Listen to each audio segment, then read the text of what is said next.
Galchumsa nagaa fi afaan Oromoo caqasuu jirtan.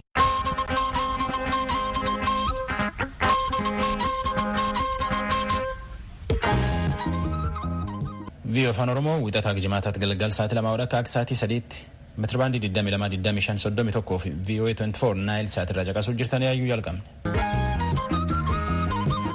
Kibxata adoolessi 28 bara 2020 keessa jira. Vii'oo afaan Oromoo naayil sa'aatiif meetirabaandii irraa caqasuu jirtan. Ansoraa lakeetiin ulii adda.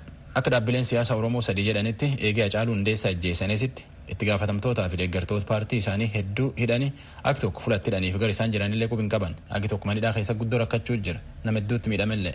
Torbaan ja'asitti addunyaa keessatti vaayirasiin koronaa akka malee dabalaa deemuu jira. Waan adda sanitti himu keessa akka tokko tujubeetu dhunutti.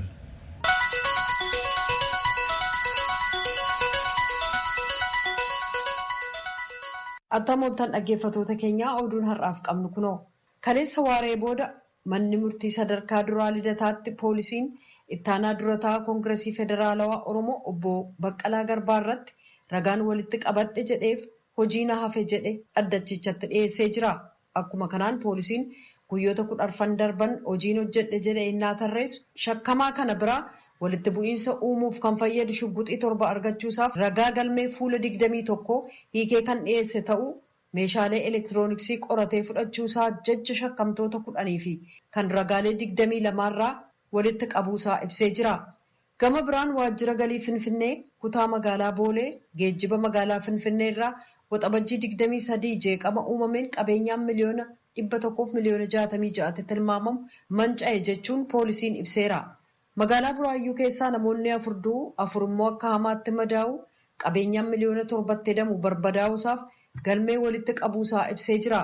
Giddugala aadaa Oromootti waardiyyaalee biraa dhukaasa banameen poolisiin tokko du'uuf kanneen biroon madaa'uu isaanii yaadachiisuudhaan kanaafis galmee ragaa qaba jedhe poolisiin.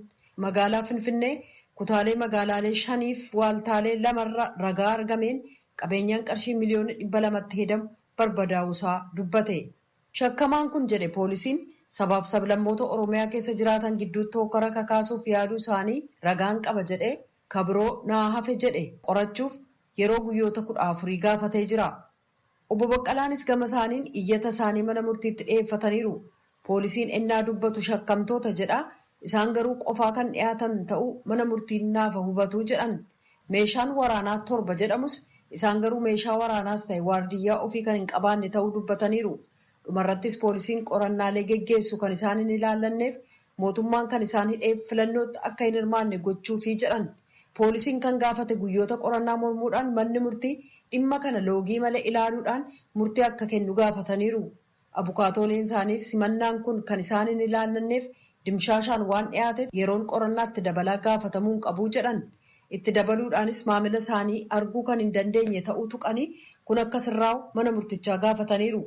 Abukaatooleen isaanii maaliif maamila isaanii waliin akka waliin argine itti gaafatamaa bulchiinsa manneen hidhaa dhiyaatee deebii akka kennu manni murtii gaafate yeroo qorannaa itti dabalaa guyyoota 8 eeyyamuudhaan adoolessa 28 bara 2012 akka dhiyaatan beellama kabiroo kenneeraa jechuudhaan Mallas Kaachoo ammaa kaleessa gabaasee jira. Paartiin badhaadhinaa mootummaa naannoo Somaalee bulchuuf addi bilisummaa biyyoolessaa Ogaadeen nageenya irratti waliin ta'anii hojjechuuf walii galuu isaanii beeksisan. Hoogganni mootummaa naannoo Somaalee paartii mormituu naannoo sanaa adda bilisummaa biyyoolessaa Ogaadeeniif afeerraa ciree gochuudhaan nageenya naannoof uummata naannoo sanaa dhimmootii tokkoomsan irratti wal ta'anii hojjechuuf waliigaluu isaanii ittaanaatti gaafatamaan waajjira dhimmootii koominikeeshinii naannoo sanaa adda Hibboo Ahmad raadiyoo sagalee Ameerikaaf ibsaniiru. Dubbi himaan adda bilisummaa biyyoolessaa Ogaadeen obbo Hasan Abdullaahim paartiin isaanii paartii badhaadhinaa naannoo Somaalee waliin nageenya naannoo ilaalchisee waliin hojjechuuf waliigaluu isaa beeksisan. Uummata naannoo sanaa tokkoomsuun dursi ka kennameefiidha ka jedhan obbo Hasan kana dura paartiin isaanii mootummaarraa komee qabuuf furmaata kan kennu koreen paartilee lamaan irraa walitti dhufe hundeeffamuu beeksisaniiru. Gama biraan magaalaa Jigjigaatti kan argamu siidaa Sayyid Mohaammed Abdullahi Hasan diiguuf yaaliin ta'ee akka ture adda Hibboo Ahmed ibsanii gochi kun uummata Somaalee dheekkamsiisee gara hokkaraatti akka seenu gochuuf ture garuu fashalaa'eera jedhan. Paartiin biyya bulchuu kan Zimbaabuwee biyyattiin ambaasaaddara Yuunaayitid Isteetsi kan ta'an Biraayan Niikoolaas seerawwan biyyattii tuffatan jechuudhaan gamasee akka ba'an dhaadatte. Dubbii himaan paartichaa Paatrik Chinamaasaa tuuta oduuf Haraaree keessatti ibsa kennaniin yoo Niikoolaas gochaawwan kan akka jeeqama deeggaruu hokkara qindeessuuf lootee seentummaa leenjisuu itti fufu ta'e hoogganni paartii biyya bulchuu ajaja kennuuf boodattiin jedhuu jedhan. Yaadichi naamaasaan kennan kun Yuunaayitid Isteets gareeleen mormitootaa hiriira mormii jimaataa geggeessuuf karoorsan ka qixxummaan dinagdee haa jiraatu, mootummaan malaammaltummaa haa dhaabuu fi pireezidaanti Emerson Mnangagwa aangoo haa gadhiisan jedhu deeggartee isa jedhutti fuulleffate. Haleellaan jechootaa kan paartii ZANU-PF ambaasaadara Yuunaayitid Isteets irratti darbame Ameerikaan hiriira farra mootummaa karoorfame ituu hin gahin guyyoota 3 dura jeeqama biyyattii keessaa maallaqaan deeggarte ka jedhu qeeqa mootummaatti aansuudhaan ture. Dubbii himaan mootummaa Jaakob Naagiraavuumee akka jedhanitti hiriirri mormii kun Zimbaabuweedhaaf murteessaadha. Kan dhaggeeffataa jirtan raadiyoo sagalee Ameerikaa sagantaa afaan Oromooti. Jaarmiyaan fayyaa addunyaa COVID-19 haala saffisaa ta'een addunyaarra faca'utti jira jechuun akeekkachiise. Garuu immoo yoo gorsi ogeessota fayyaa ka bu'uuraa ni hordofama ta'e faca'ina isaa to'achuun weerara kanas dhaabsisuun ni danda'ama jedhee jira. Gabaasaa Liisaa Shilaayin soraa dhiyeessa. Torbaan ja'asitti vaayirasiin koronaa addunyaa keessatti akka malee heddachaa deemuu jira. Hagammaatti nam miliyoon 16 caalaatti dhukkuba kan qabame. Nam 640,000 galaafate dhukkubi kunin. Akka kanaan Ameerikaan addunyaa dura jirti.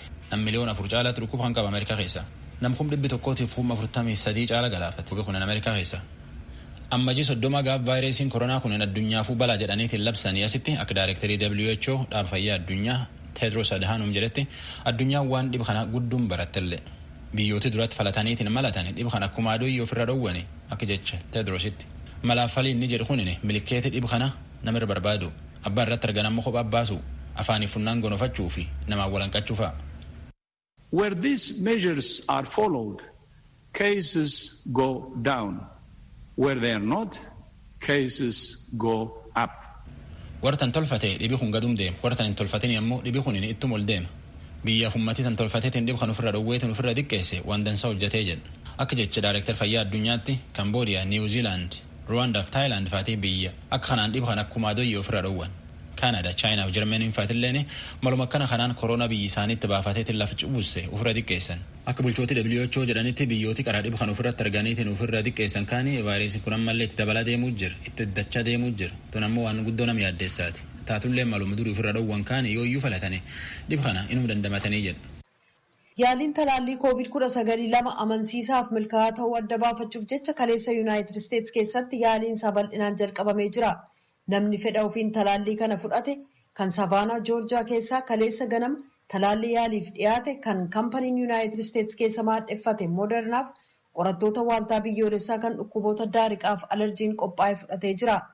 Namoonni fedhiin talaallii kana fudhatan jalqabaa namoonni 30,000 guutuu biyyattiirraa yoo ta'an kanneen kunis talaallii kana torban hedduuf erga fudhatanii booda COVID-19 qabamuuf dhiisuu isaaniitu adda baafamaa jira. Talaallii kana kanneen fudhatan jalqaba irratti mallattoon kan irratti hin argamne yoo ta'u kanneen walakkaa ol ta'an dadhabbii, mataa dhukkubbii, qorrisiisuuf qaamni isaanii dhukkubuututti dhaga'ame. Hoogganaan waaltaa dhukkuboota daariqaaf alerjii kan Yuunaayitid Isteets Dr. Anthony Fauci Buxata kaleessaa tuuta uduuf ibsa kennaniin bayin talaallii yaaliif dhiyaate sadarkaa dhumaa jalqaba baatii sadaasaarra beekama jedhan.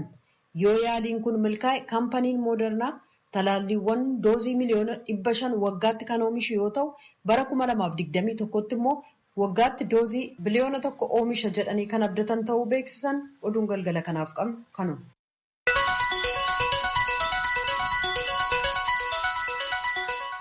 VOA Afaan Oromoo caqasuu jirtan. Dhaabbileen siyaasaa Oromoo 3 eegee Hacaaluu Hundeessaa ajjeesanitti itti gaafatamtoota miseensotaa fi deeggartoota isaanii hedduu hidhanii biiroolee isaanii cufanii namni hedduulleen miidhaan erga'uu isaanii dubbatan. Warra mootummaa keessallee yaayyuu dubbifne. Muktaar Jamaaleen nu erge. Dhaabbileen siyaasaa naannoo Oromiyaa keessatti heddumminaan socho'an Adda Bilisummaa Oromoo, Koongirasiin Federaalistii Oromootii fi Paartiin Biyyaalessaa Oromiyaa Raadiyoo Sagalee Ameerikaatti akka himatanitti ajjeechaa Artiist Hacaaluu Hundeessaatiin wal qabatee miseensotaa fi deeggartoonni hoggantoonni ol aanoon dhaabbolee kanniinii dabalatee heddumminaan hidhamaatiniin jiraachuu komatan. Miseensotaa fi deeggartoonni hidhaman kunniin caalmaan isaanii kanneen mana murtiittillee hin dhiyaanne kanneen eessa jiraniin isaanillee hin beekamne kan keessatti jiran ta'uudha dubbatu. Addi Bilisummaa Oromoos gama isaatiin hoggantoonni ol aanoon dhaabbatichaa hanga ammaa bakka isaan itti hidhamanillee beekuun waan hin danda'amneef akkaataan ittiin gargaaruu danda'amullee wallaalameetiniin jira jedhu. Koongirasiin Federaalistii Oromoollee rakkoo kanaan walqabateetiniin uumameen miseensota keenya hedduu irratti dararaa dhufeen hanga waajjiraalee godina adda addaa cufamuutitti danqaa guddaa keessa seenneedhaan dubbatu. Dura ta'an Koongirasii Federaalistii Oromoo Profeesar Mararaa Guddinaa. Zooniin jaha gubbaatti immoo waajjirri keenyas cufameera. Zoona alaafonnis hidhamaniiru. Gimbii, Naqamte, Horroo Guduruu, Shamannee waan akkasii Shawaa Kaabaa kana zoononni kana keessaa waajjirri keenya cufamaniiru. Baay'eedha waradoota baay'ee keessa biiroon keenya cufamaniiru. Miseensaa fi warri daroonni keenya 17 du'aniiru. Namni 100 hidhameera. 100 hidhameera sana keessa akkuma maratti beektuu Baqqalee Garbaa faa, Jawaar Mohammad faa, Hamzaa Booranaa faa, Dajanee Xaafaa faa, Yuunivarsiitii Finfinneedhaas immoo namni Dooktor Hussein Kadir jedhamu kana qabatee namni 100 hidhameera. Warri immoo akka hin taanetti reebame immoo nama 40 olidha. Akka hin taanetti reebichi guddaan kan irratti hin ta'ee jechuu kooti hospitaala warri galata. Paartiin biyyaalessaa Oromiyaallee taanaaniin miseensotaa fi deeggartoonni isaa godina Arsii Lixaa, Baalee fi godinoota Harargee keessatti heddumminaan hidhaman kanneen himannaan irratti hin dhiyaatin mana murtii fuuldura dhaabbachuufillee hin carroomin ta'uudha dubbatu. Barreessaan ol aanaa paartichaa Obbo Mahammad Ahmed. Obbo Mahammad itti dabaluudhaanillee himannaan kana jedhamu qindaa'ee itti dhihaachuu dhabuu isaaniitiin akkaataa abukaatollee ittiin dhaabnee isaan gargaarru waan wallaalleef akkanaan hidhaatti dararamaatiniin jiruun raadiyoo sagalee Ameerikaatiif dubbatan. Maqaa olaantummaa seeraa kabachiisuu jedhu wajjii wal qabatee jiru miseensonni keenyas iddoo hundattuu hidhamaa jiru. Kanas ammoo hooggansarraa qabee aga miseensa garjallaatti osoo addaan hin baane yeroo ammaa kanatti guutummaan namoonni hidhamaa jiraachuu isaati kan gabaasni keenya murtoota garaagaraa nu qabu kan akeeku. Meeqa ta'u wanti adda baafattan miseensota hangamii deeggartoonni immoo hangam ta'u? Ifatti gabaasni guutuun isaa nu birallee gahuu baate haga ammaatti kan gabaasni bahuudhaan maqaa isaanii guutuu wajjin miseensi keenya nu bira gahee jiru miseensonni namoota 16 hooggansa nama 7 deeggartoota namoonni 25 ol ammoo hidhamanii jiru. Kana malees kanneen wareegamanis jiru kan rukutamanii hospitaala seenan jiru. Kanneen rukutamanii hospitaala seenan naannoo nama 10ti. Akkasuma immoo kanneen wareegaman ammoo naannoo nama 15ti. Walumaa galatti jechuudha gabaasni keenya kan gammaatti akeeku. Himannaa dhaabbilee siyaasaa naannoo Oromiyaa keessatti socho'an irraa dhihaate kanaaf mana abbaa alangaa federaalaa irraa deebii kan kennan daayireektarri daayireektoreetii yakkoota qindaa'oo fi daangaa darbanii obbo Fiqaaduu Tsaggaa rakkoo uumameen walqabatee mootummaan shakkamtoota to'annaa jala oolchuusaa ibsanii garuu yakka ittiin shakkameen ala kan ilaalcha siyaasaa isaatiin hidhame hin jiru jechuudhaan deebisu. Ajjeechaatu ture mana gubaa turanii akkuma beektanitti investimentii baay'eetu gubatee saniin wal qabatee namni shakkamee miseensa isaanii ta'uu danda'a deeggara isaanii ta'uu danda'a. Nama barbaade haa ta'u garuu yakka hojjete qabamuu irra jira. Sana isaanis furachuu isaanirra jira jedhee yaada. Garuu yakka tokkos osoo hojjete siyaasa keessa wanta seeneef wanta miseensa isaanii ta'e qofaaf namni qabatamee hin jira hoo jedhani eenyummaa isaa sanillee kaasanii iyyannoo fidan gahiin keessummeessina rakkoon hin jiru. Garee 14 ijaarreetti ergine nuti garee qorannoo bakka nu hirmaanne hunda namna siyaasaan wal qabatee hin tokkos hin jiru. Maatiin arganii garuu immoo manneen murtiitti hin dhiyaannetu jira kan jedhu komiin jira hawaasa biraa obbo Fiqaaduu. Agaan beekutti akkuma heera mootummaan keenya iyyamutti sa'aatii 48 keessatti mana murtiitti kan dhiyaanne hin jiru. Garuu bakka tokkotti mana murtiis gubatee ture. Waajjirri abbaa alangaas gubatee ture. Bakka rakkoon kun hin uumametti xiqqooshii turuun isaa hafne. Aga haalli tokko mijeeffamutti jechuudha. Bakka kaawwanitti garuu bakka nageenyi jirutti magaala keessatti bakka manni murtii hojjetutti yeroon seerarratti to'annoo godhame keessatti dhiyaatanii jiranii rakkoon akkanaan jiru. Obbo Fiqaaduun itti dabaluudhaan illee namoota to'atamaniitiin manneen murtiititti hin dhiyaatin yoo kan jiraatan taate waajjirri isaanii kan adda baasuu fi maatiinis taanaan komii isaa dhiyeeffachuu akka danda'u himaniitiin jiru. Bakka manneen hidhaatiin walqabatee erga ma'akalaawiin booda sadarkaa federaalaatti mana hidhaa mootummaan hin qabu ture waan ta'eef namoonni yeroo muraasa poolisii Finfinnee biratti kan hidhamaatiin turan yoo ta'u ammatti garuu haala ifa ta'een naannoo Meeksikoo bakki hidhamtoota federaalaa qofaaf qophaa'e waan xumurameef achitti galchuu eegalleetiin jirra jechuudhaan raadiyoo sagalee Ameerikaatiif ibsanii jiru. Gabaasa sagalee Ameerikaatiif Muktaar Jamaal Adaamaarraa.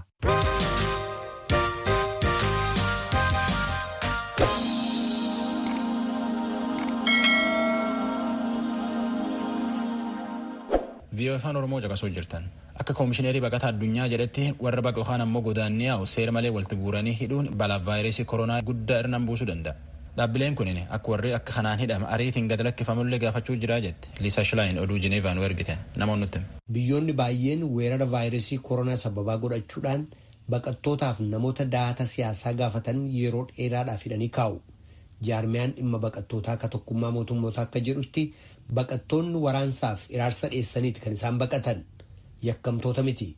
Kanaaf deemsa seeraatii ala hidhamanii kaa'amuu qaban. Baqattoonniif namoonni dahata siyaasaa gaafatan yeroo baay'ee bakka namni itti heddummaatuuf qulqullina hin qabne keessa akka jiraatan dirqisiisamuu jedha jaarmayichi tokkummaa mootummootaa UNHCR. Waaltaa yookaan giddugala hidhaa akkasii keessatti addaan fagaachuun hin danda'amu. Tajaajila fayyaaf bishaan qulqulluu argachuufis hireensaa xiqqaadha.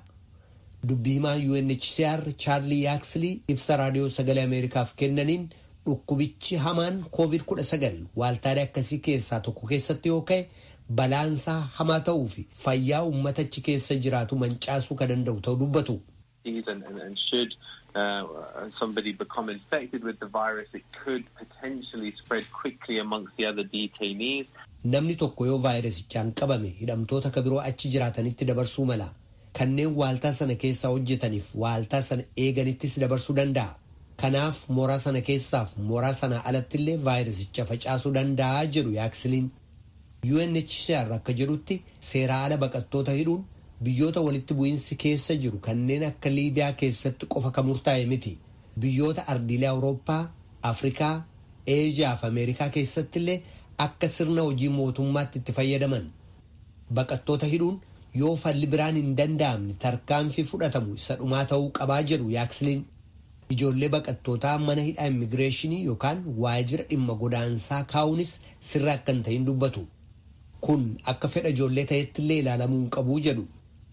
Jaarmayichi dhimma baqattootaa akka tokkummaa mootummootaa UNHCR ijoolleen hatattamaan waaltaalee hidhaa keessaa akka baasaman baqattoonniif kanneen dahata siyaasaa gaafatanis akkasuma akka ariitiin gad lakkifaman ka cimsee gaafatu ta'uu dubbatan Yaaksiliin.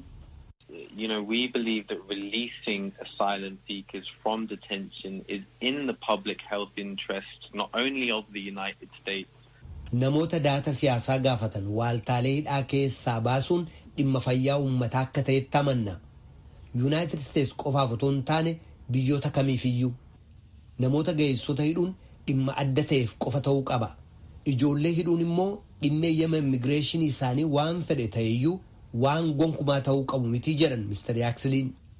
Mootummoonni falawwan hidharraa filatamoo ta'aniif hawaasummaa bu'uureeffatan babal'isuu qaban baqattootaaf namoota dahata siyaasaa gaafatan kanneen haarawaa biyya tokko seenaniif falawwan wayyaa'oo barbaaduu dabalatee jechuun jaarmayichi dhimma koolugaltootaa akka tokkummaa mootummootaa UNHCR waamicha dhiyeessa. Aga falawwan filatamoon akkanaa qopheessamanitti immoo haalli waaltaalee hidhaa keessaa fooyyessamuu qaban.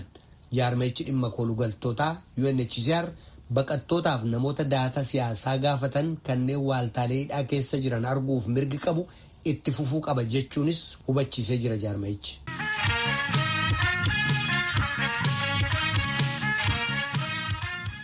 VOA afaan Oromoo Naayil Saatiif meetirbaandii irraa caqasuu jirtan. Eegee vaayirasiin koronaa addunyaa laaf dhufee namni hedduun mana dachaa yaasitti hojjettoota VOA afaan Oromoo Waashingtan DC, Virgiiniyaa fi Meerilaand jirulleen manneen kennaa hoduu ta'an isanitti mutti.